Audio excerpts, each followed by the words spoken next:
సరే నిజామాబాద్ జిల్లాకు వెళ్దాం. నిజామాబాద్ జిల్లా నుంచి మా ప్రతినిధి శ్రీనివాస్ అందుబాటులో ఉన్నారు. అక్కడ మనం చూసుకుంటే నిజామాబాద్లో కాంగ్రెస్కి సంబంధించి హత్య జోడో యాత్ర కొనసాగుతూ ఉంది. అక్కడ కేసీఆర్ ఇచ్చినటువంటి హామీలకు సంబంధించి కేంద్ర రాష్ట్ర ప్రభుత్వాలు ప్రజలను ఏ విధంగా మోసం చేస్తున్నాయంటూ కూడా కాంగ్రెస్ నేతలు మండిపడుతున్న సిచ్యువేషన్స్ కనబడుతున్నాయి. దీనికి సంబంధించిన పూర్తి డీటెయిల్స్ అందించేందుకు మా ప్రతినిధి శ్రీనివాస్ అందుబాటులో ఉన్నారు. శ్రీనివాస్, ఏదైతే కాంగ్రెస్ జూడో యాత్ర అయితే గత జనవరి 7 నుంచి అయితే ఇక్కడ నిజామాబాద్ జిల్లాలో కొనసాగుతుంది. దీంట్లో భాగంగా చూసుకున్నట్టయితే కాంగ్రెస్ శ్రేణులు కూడా జిల్లా వ్యాప్తంగా అయితే ఈ కార్యక్రమాన్ని విజయవంతం చేసి ఏదైతే కేంద్ర రాష్ట్ర ప్రభుత్వం కానీ ఇటు కేంద్ర కానీ రాష్ట్ర ప్రభుత్వాలు ఈ రెండుటి కూడా ద్వంద్వ వైఖరి ఉంది.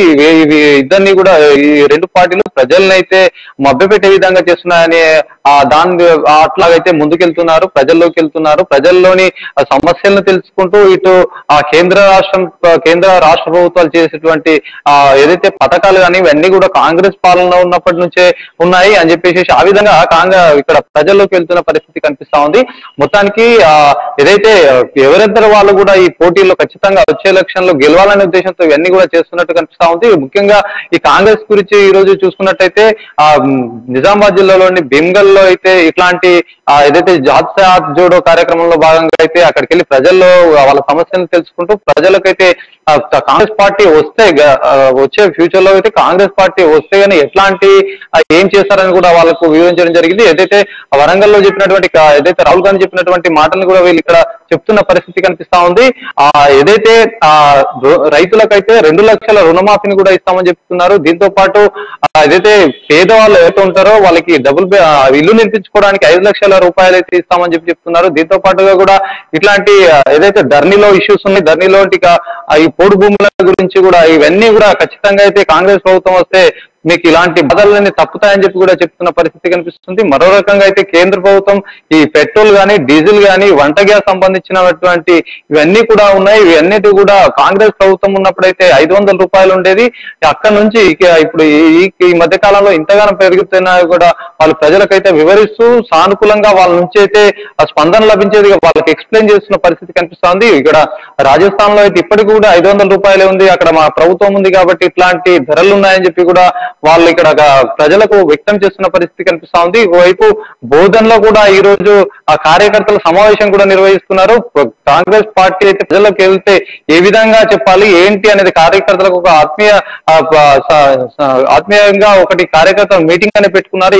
దీంట్లో కూడా సుదర్శన్ రెడ్డితో పాటు పలువురు నాయకులు కూడా హాజరై వీళ్ళకి హితబోధ చేస్తున్నట్టుగా తెలుస్తుంది. కాంగ్రెస్ పార్టీ ప్రజల్లోకి వెళ్ళాలి, గ్రౌండ్ లెవెల్ అయితే వర్క్ చేయాలని కూడా అటు చెప్తున్న పరిస్థితి కనిపిస్తుంది. రాష్ట్రంలో చూసుకున్నట్టయితే రాష్ట్ర ప్రభుత్వం అయితే నిరుద్యోగ భృతి ఇస్తా అని చెప్పి నిరుద్యోగ భృతి ఇవ్వలేదు. డబుల్ బెడ్రూమ్ లో కానీ ఇటు దీనికి సంబంధించినటువంటి అన్ని కూడా అవి తుతుమంతంగానే చెప్తున్నారు. దానికి అయితే అమల్లోకి అయితే వెళ్ళట్లేదని చెప్పేసి ఇక్కడ ప్రజలకైతే వాళ్ళు చేస్తున్న రాష్ట్రంలో ఉన్నటువంటి అవినీతి కానీ ఇట్లాంటి రాజకీయ పరిస్థితులన్నీ కూడా ప్రజలకు ఇట్లాంటి ఇబ్బందులు ఎదుగుతున్నాయని చెప్పి వాళ్ళ ప్రజల నుంచి కూడా ఈ లబ్ధి ఇట్లాంటి కాంగ్రెస్ పార్టీ వస్తే ఖచ్చితంగా ఈ విధంగా చేస్తుందని చెప్పి కూడా వాళ్ళు వ్యక్తం చేస్తున్న పరిస్థితి కనిపిస్తుంది. ఇక్కడనే సో శ్రీనివాస్, అదేవిధంగా చూసుకుంటే మొన్ననే సీఎం కేసీఆర్ కూడా అక్కడ పర్యటించడం జరిగింది. పర్యటించిన నేపథ్యంలోనే అక్కడ పలు సంక్షేమ పథకాల గురించి కావచ్చు, అదేవిధంగా కొన్ని అభివృద్ధికి సంబంధించినటువంటి నిధులను కూడా మంజూరు చేయడం జరిగింది. ఈ నేపథ్యంలో కాంగ్రెస్ మండిపడతా ఉంది. మరోవైపు బీఆర్ఎస్ నేతలు కూడా అక్కడ ఆందోళన చేస్తున్నటువంటి సిచ్యువేషన్స్ కనబడుతున్నాయి గ్యాస్ సిలిండర్లకు సంబంధించి. సో కాంగ్రెస్ పార్టీ చేస్తున్నటువంటి ఆరోపణలన్నింటినీ ఖండించే విధంగా బీఆర్ఎస్ ఏమైనా యాక్షన్ ప్లాన్ చేస్తుందా?